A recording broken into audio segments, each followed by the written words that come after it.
نننے زمنگ سبق سورت آل عمران سلورم سفارہ آیت نمبر 171 خوانوالی تر آیت نمبر 176 پورے.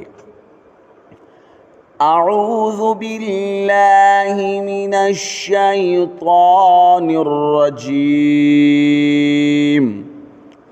بسم اللہ الرحمن الرحیم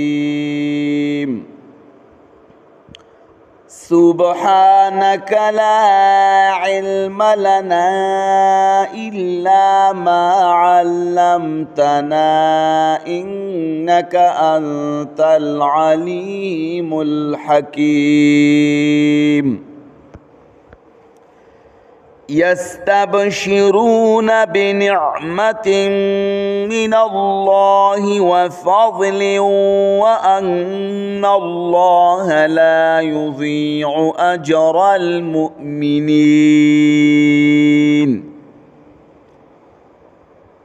زیر اخلی خوشحالیگی پنعمت سرا د الله او په فضل سرا او یقینا الله نزای کوي اجر د مؤمنانو.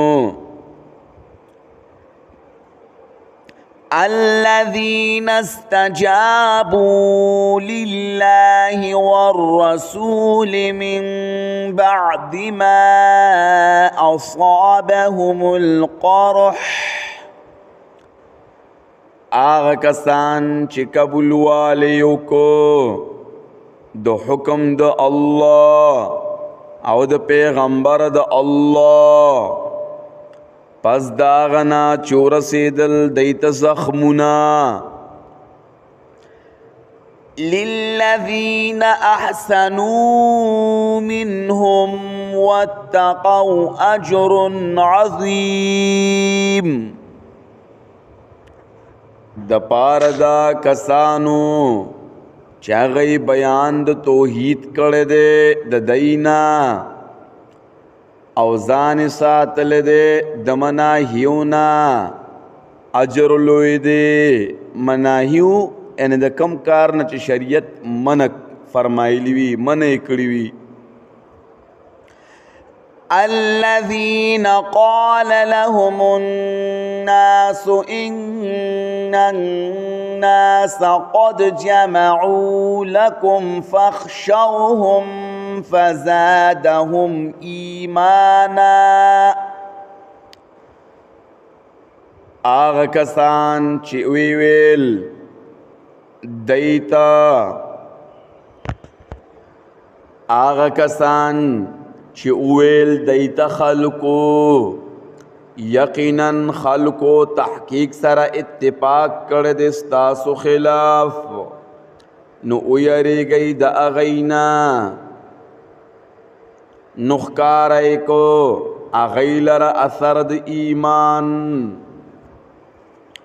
وقالوا حسبنا الله ونعم الوكيل. اویل دای کاپی د مونږ الله او څخایسته د ذمہ دار. فانقلبوا بنعمة من الله وفضل لم يمسسهم سوء واتبعوا رضوان الله. نوا پشدی په نعمت سرا د الله او فضل سرا چې نور رسیدل دیتا ستکلیف او تابدار شدی در زامن تیاد الله. والله ذو فضل عظیم. او الله خاوند فضل لوی دی. ان إنما ذلكم الشيطان يخوف أولياءه فلا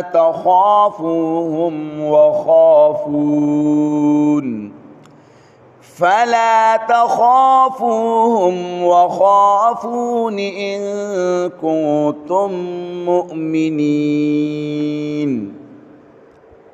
یقیناً دغه کس انس شیطان او چې ارولې دوستان د الله نو مې یریږئ د دینا او یریږئ زمانہ کچری تاسو مؤمنان. ولا يحزنك الذين يسارعون في الكفر إنهم لن يضروا الله شيئا او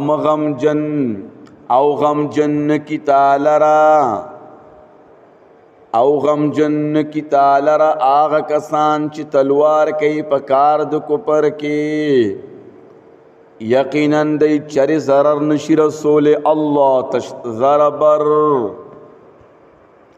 يريد الله ألا يجعل لهم حظا في الآخرة ولهم عذاب عظيم.